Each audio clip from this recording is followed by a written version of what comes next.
Assalamualaikum warahmatullahi wabarakatuh. Kembali lagi di channel saya, channel yang akan memberikan seputar informasi cryptocurrency ataupun airdrop ya. Jadi seperti biasa di sini saya akan membahas beberapa informasi penting mengenai Pi Network tentunya. Namun sebelum saya melanjutkan, jangan lupa untuk like dan subscribe-nya, dan jangan lupa juga aktifkan notifikasi loncengnya ya, agar setiap saya mengupload video terbaru tentunya Andalah yang akan lebih awal menerima notifikasi dari saya. Oke, sebelumnya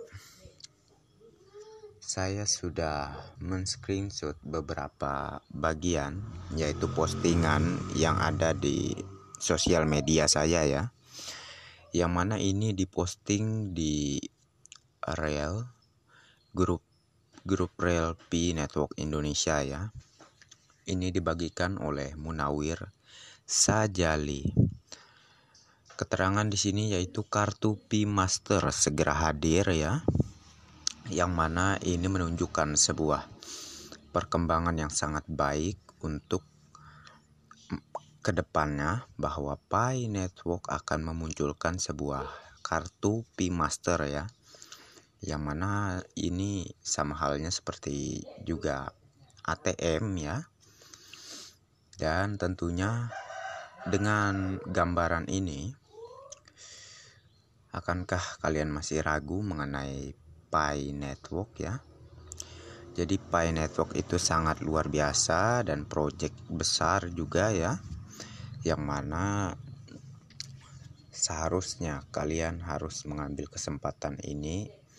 Jangan sampai ketinggalan kalau tidak ingin menyesal seperti halnya di cryptocurrency terdahulu ya, yang mana itu Bitcoin, Ethereum ya. Dulu juga penambangan gratis, banyak yang nggak percaya ya.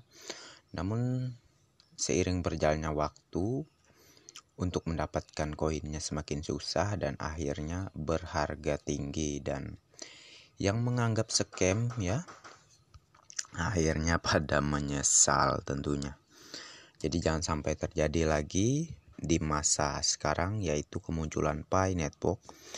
Marilah ambil kesempatan ini untuk kemakmuran ataupun kesuksesan kalian di masa mendatang bersama dengan Pi Network tentunya ya.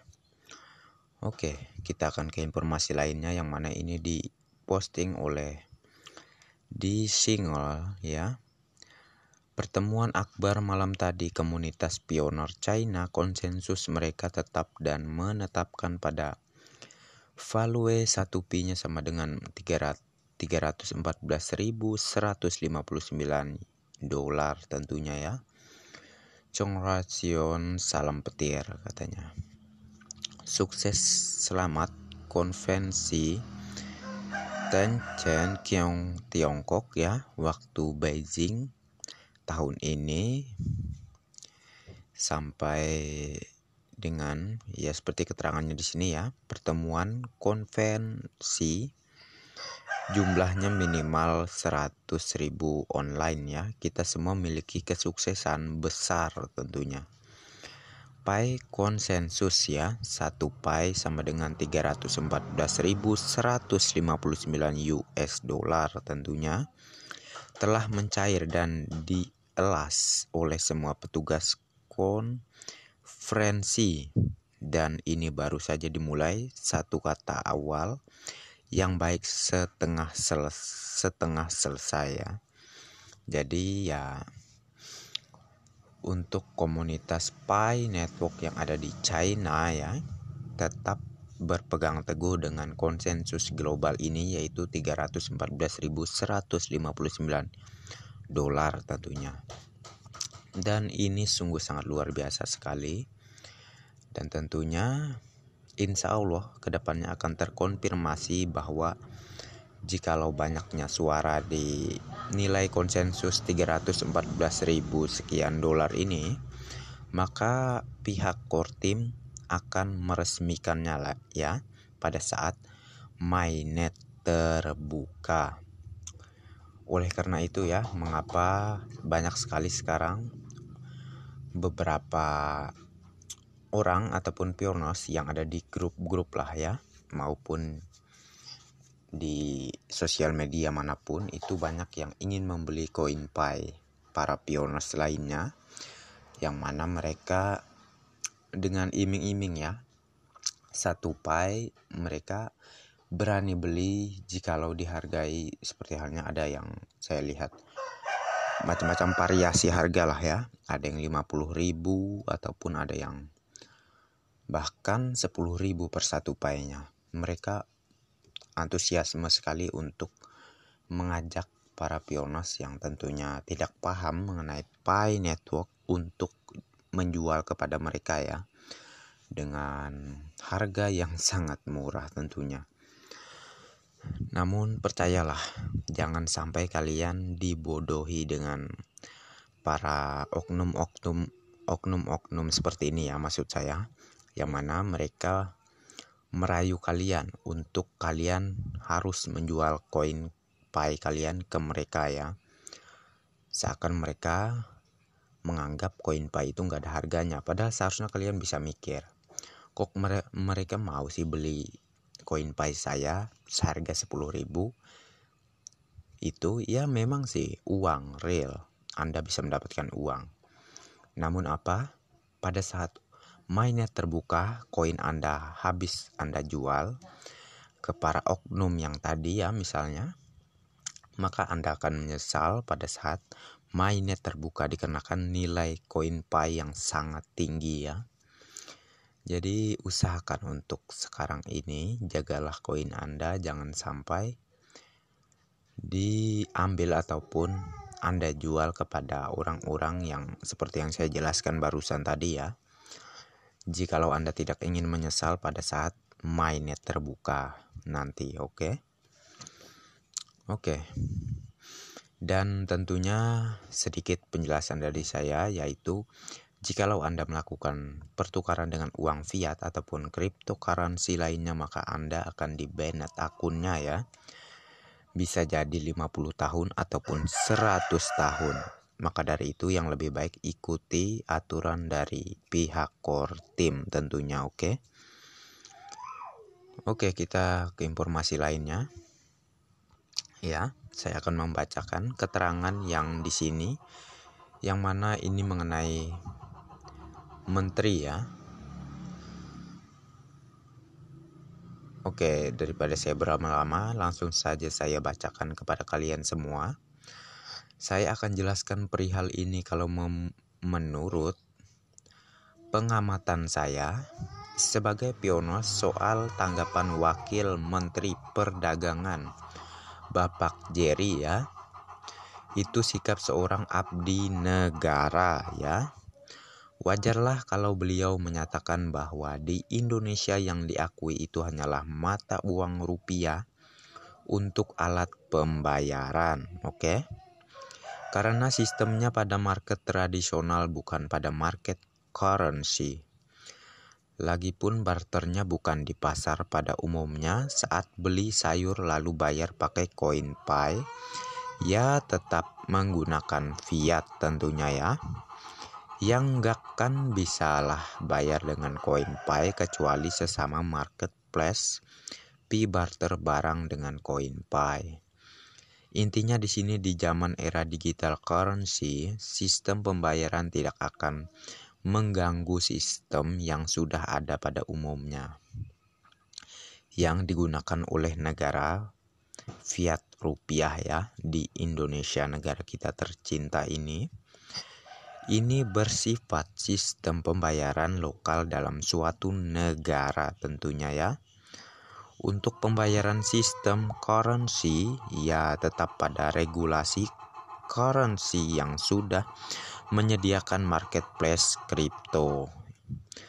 Masing-masing punya market, sementara Pi Network jelas koin global yang nantinya akan digunakan sebagai alat pembayaran untuk 230 negara khusus pembayaran koin currency pada marketplace currency ya. Tidak untuk market biasa atau pasar biasa yang hanya menggunakan fiat saja tentunya. Jadi siapa bilang CoinPay akan menggantikan sistem pembayaran fiat ya? Oke, lanjut. Koin kripto tidak bisa dilarang, itu blockchain terdesentralisasi. Siapapun dia kecuali Allah yang bisa merusak sistem blockchain tersebut ya, di sini keterangannya. Selama blockchain melakukan transaksi, maka kripto akan tetap berlangsung selamanya. Mengenai regulasi penggunaan fiat, ya, di mana letak CoinPay akan menghilangkan regulasi pemerintah. Dari sistem saja sudah berbeda, marketplace-nya saja juga berbeda. Fiat digunakan pada pasar tradisional yang tidak memiliki sistem canggih, cukup bayar secara langsung. Sementara kripto terutama CoinPay digunakan ya pada porsinya pada marketplace sendiri, marketplace yang terikat dengan blockchain kecuali CoinPay mau menggunakan pada pasar tradisional. CoinPay harus dirubah fungsinya sebagai kripto sehingga CoinPay tidak terkait dengan blockchain dengan cara mengubah fungsinya dengan menukar dari kripto menjadi uang fiat ya. Di mana tempat menukar koin kripto di exchange yang bekerja sama dengan blockchain CoinPay untuk merubah fungsinya menjadi uang real ya, baru bisa digunakan tentunya. Makanya CoinPay tidak terikat dengan Bapepti dan OJK. Yang terikat Bapepti dan OJK itu adalah badan yang menyediakan alat tukar menukar atau exchanger ya. Badan penyedia alat tukar menukar ini yang perlu diawasi oleh pemerintah tentunya. Makanya sekarang diberlakukan pajak dari setiap pertukaran kripto sebagai pajak pendapatan negara ya. Pemerintah melihat pasar atau market kripto memiliki peluang yang begitu besar ya, dan tentunya tahan bantingan terhadap inflasi ya. Lanjut, untuk marketplace itu marketplace, blockchain, tempat barter barang dan dengan menggunakan CoinPay ya.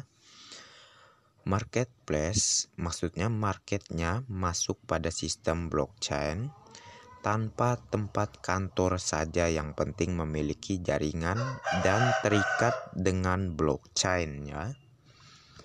Terdesentralisasi, marketplace tetap berjalan. Makanya perlu SDK ya.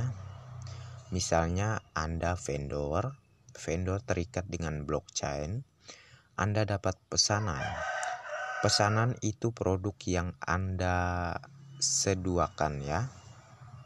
Tinggal Anda sediakan. Maksudnya di sini pesanan itu produk yang Anda sediakan. Tinggal Anda sediakan produk pesanan tersebut dengan perjanjian terikat pada sistem blockchain, maka vendor harus menyediakan produk tersebut dengan cara vendor membeli barang dengan menggunakan fiat ya. Setelah barang dibeli dengan fiat, vendor akan mengirimkan barang pesanan ke penawar barter ya. Barang pesanan ke penawar barter. Sebelum dikirim, penawar sudah mengetahui sistem maksudnya sistem barter di blockchain. Bila barang sudah di ACC oleh vendor, penawar harus mentransfer ke bank marketplace tersebut. Sebelum barang sampai CoinPay masih di bank marketplace ya. Bila barang sudah sampai di tujuan lalu sudah dikonfirmasi oleh penawar, barang sudah diterima CoinPay, sudah bisa ditransfer ke alamat wallet penyedia barang ya. Jadi tidak bisa dilarang. kecuali badan penyedia alat tukar menukar itu perlunya pengawasan Bapepti dan OJK ya. Oke, lanjut. Masing-masing punya pendapat dan statement ya. Cara berpikir pun berbeda. Yang paham kripto pasti paham seluk-beluk dan alur kripto tentunya. Suatu saat beliau akan menyadari ketika CoinPay sudah digunakan oleh 230 negara sebagai alat pembayaran mata uang kripto global ya. Dan lebih malu lagi seandainya semua pioner di Indonesia membuat patungan menutup utang negara ya.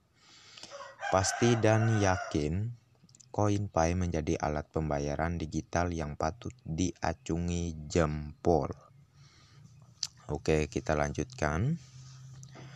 Untuk Fashion Mall ya dan PMI ataupun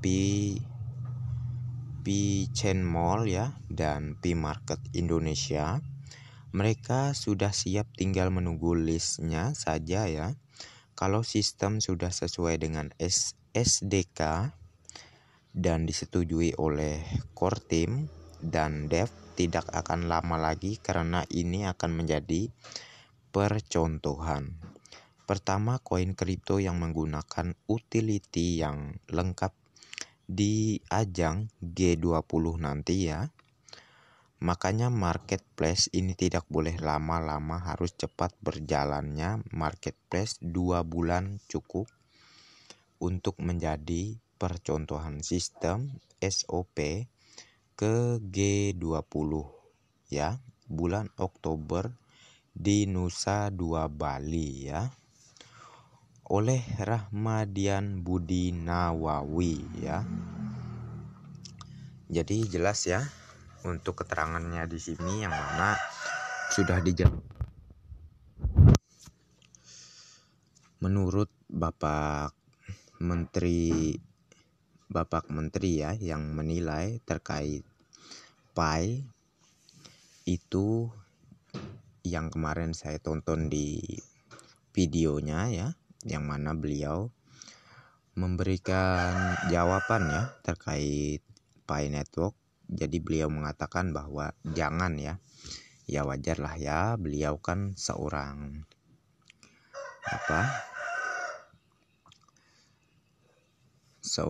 wakil menteri perdagangan ya. Jadi sikap seorang abdi negara, jadi wajar lah ya itu sikap seorang abdi negara maksud saya ya. Jadi wajar beliau bersikap dengan mengatakan hal yang semacam itu.